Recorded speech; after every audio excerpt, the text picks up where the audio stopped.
tradition. Okay. With the Lemoyne brothers in the late 17th century, when King Louis... Why is that doing that? Sorry. King Louis XIV sent the pair to defend France's claim on the territory of Louisiana, which included what are now the U.S. states of Alabama, Mississippi, and Louisiana. The real South. The real South. I'm just going to say this next paragraph that I'm about to read, there are going to be things that I mispronunciate because they're French and I took Spanish. So, the expedition entered the mouth of the Mississippi River on the evening of March 2nd of 1699, which was known as Mardi Gras, not yet knowing it was the... I shouldn't have said grass, it's Mardi Gras.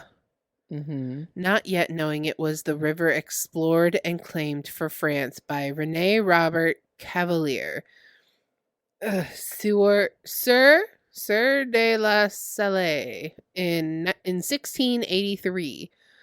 The party proceeded upstream to a place on the west bank about 60 miles downriver from where New Orleans is today, where a small tributary emptied into the great river and made camp in what is now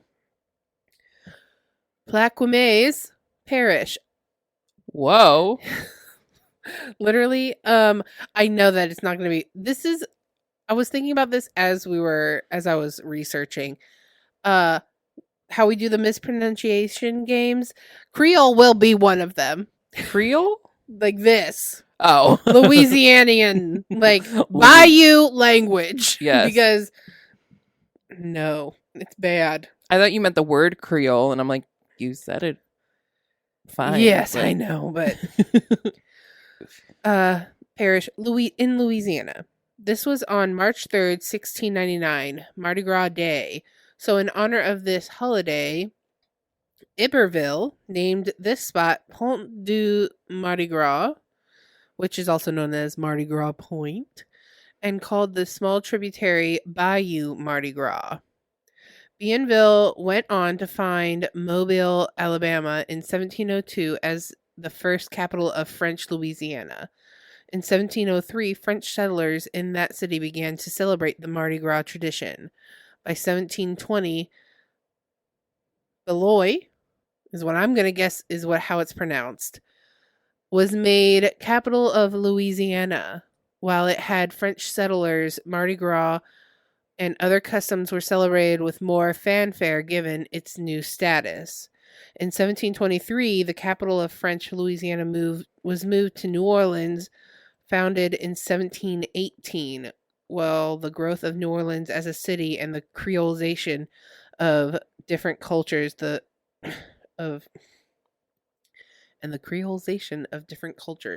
varied celebration of Mardi Gras became the event most strongly associated with the city today.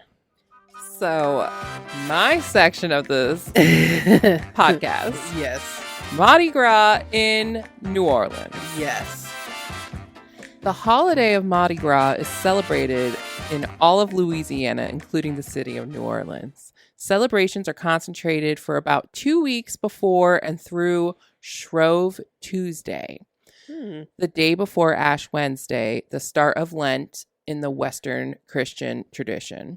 Usually there is one major parade each day, weather permitting. Many days have several large parades. The largest and most elaborate parades take place in the last 5 days of the Mardi Gras season.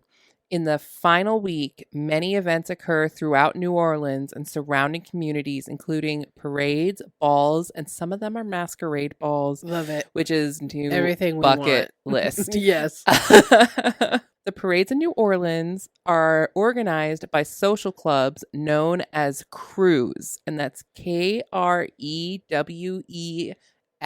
And I think the spelling is important. Yes. Most follow the same parade schedule and route each year. The earliest established crews were the Mystic Crew of Commerce The earliest wrecks, the Knights of Momus and the crew of Proteus? That's what I would say. Is Proteus? But it's Louisiana, so yeah. I have no idea. Several modern super crews are known for holding large parades and events, such as the crew of Endymion, which is best known for naming celebrities as grand marshals for their parades. The crew of Bacchus, known for naming celebrities as their kings, as well as the Zulu Social Aid and Pleasure Club, a predominantly African American crew. Float riders traditionally toss throws into the crowds. The most common throws are strings of colorful plastic beads, doubloons, decorated plastic throw cups, moon pies, and small pies. Yeah, small inexpensive toys. Major crews follow the same parade schedule and route each year. While many tourists center their carnival season activities on Bourbon Street, major parades originate in the uptown and mid-city districts and follow along St. Charles Avenue and Canal Street on the upper side of the French Quarter. Walking parades, most notably the Creux des Vaux. Would you say that as Vaux? Oh, yeah, totally. And Chewbacca's. Titus made that noise in the car the other day. He's like, Mom, it sounds like Chewbacca. I love that. They also take place downtown in the Farborough. You sound like you're from. That sounded like it was from Lord of the Rings. Farborg. Sorry, my accent is Lord of the Rings and not Creole. My accent is Dwarvish. So, French Quarter Yes. in the weekends preceding Mardi Gras Day. Mardi Gras Day traditionally concludes with the meeting of courts between Rex and Comus. Later to be explained. Yes, kind of. Okay, so my next section, Shrove Tuesday. Because that was a new word to me. That's Fat Tuesday. Okay. So Shrove Tuesday is a day to be remembered by strangers in New Orleans, for that it is the day of fun, frolic, and comic masquerading.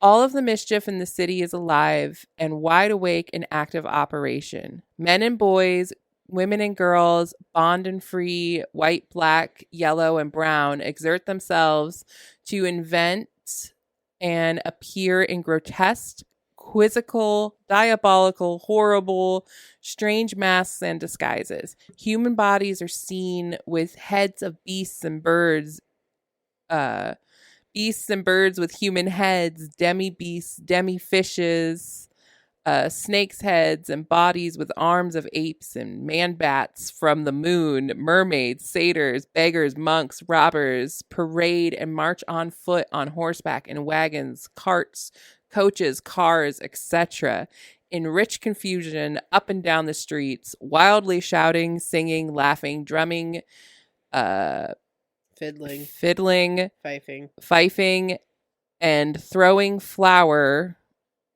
broadcast as they wend their reckless ways. I just wanted to mention that I liked that they put bond and free. Yeah. Because that definitely was in that time with the slavery. Yes. Yeah. Yeah. So, which I touch on in a little bit. Okay. So there are traditional colors of Mardi Gras. Yeah. The colors traditionally associated with Mardi Gras in New Orleans are purple, green, and gold. The colors were first specified in proclamation by the Rex organization during the lead up to their inaugural parade in 1872, suggesting that the balconies be draped in banners of these colors. It is unknown why these specific colors were chosen.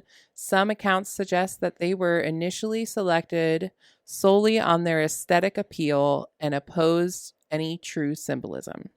However, Errol Laborde, okay, author of Marched the Day God, A History of the Rex Organization, presented a theory that the colors were based on heraldry. Oh, I gotta get it closer to my face so I can read it. All three colors corresponded to a heraldic tincture, and Rex's goal may have been to create a tricolor to represent their kingdom. Purple was widely associated with royalty, while white was already heavily used on other national flags and was thus avoided. Furthermore, he noted that the flag in green, gold, and purple in that order complies with the rule of tincture, which states that metals, gold and silver, can only be placed on or next to other colors, and that colors cannot be placed on or next to other colors. That's confusing. Right? Yeah.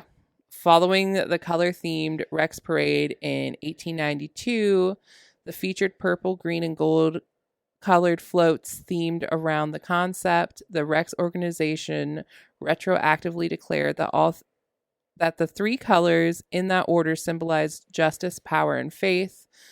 Traditional colors commonly addressed as purple, green, and gold in that order, even though this order technically violates the rule of tincture. I was like, all right. Okay. That's a lot. Yeah. So I figured I'm going to throw this in here since we were talking about like the French Catholics and Christians. Yeah. Epiphany on January 6th has been recognized as the start of the New Orleans carnival season since at least 1900. Locally, it's sometimes known as Twelfth Night, although this term properly refers to Epiphany Eve, which is January 5th, the evening of the 12th day of Christmastide. Mm-hmm. The 12th Night Revelers, New Orleans' second oldest crew, has staged a parade and massed a ball on this date since 1870. Wow. So that's been going for a long time. Love it. A number of other groups, such as the Funny 40 Fellows. This is going to be the hard one. It's all French. La Société Passée Secret des Champs Élysées. So it seems like the secret society of elite. The crew of Jeanne d'Arc as well may have Jeanne d'Arc have more recently begun to stage events on Epiphany as well. Many of Carnival's oldest societies, such as the Independent Strikers Society, hold masked balls but no longer parade in public. Mardi Gras season continues through Shrove Tuesday or Fat Tuesday. All right. So in the days leading up to Mardi Gras, the population of New Orleans more than doubles during the 5 days before Mardi Gras Day in anticipation of the biggest celebration. Wednesday night begins with Druids and is followed by the mystic crew of Nyx, the newest all-female crew. Nyx is famous for their highly decorated purses and has reached super crew status since their founding in 2011. Nyx has plummeted in membership and can no longer hold their self-proclaimed status as super crew, though. Nyx is a Greek goddess, or a goddess, yes, right? I can't remember which. I think it's Greek or Roman. I'm not sure. Yeah. Thursday night starts off with another all-women parade featuring the crew of Muses. The parade is relatively new, but its members have tripled since its start in 2001. It is popular for its throws, highly sought-after decorated shoes and other trinkets, and themes poking fun at politicians and celebrities. Friday night is the occasion of the large crew of Hermes and the satirical crew Diet parades, ending with one of the fastest growing crews, the crew of Morpheus. There are several smaller neighborhood parades like the crew of Barcus and the crew of Oak. Everything will be O-A-K. That's why, yep, O-A-K. Several daytime parades on Saturday, including the crew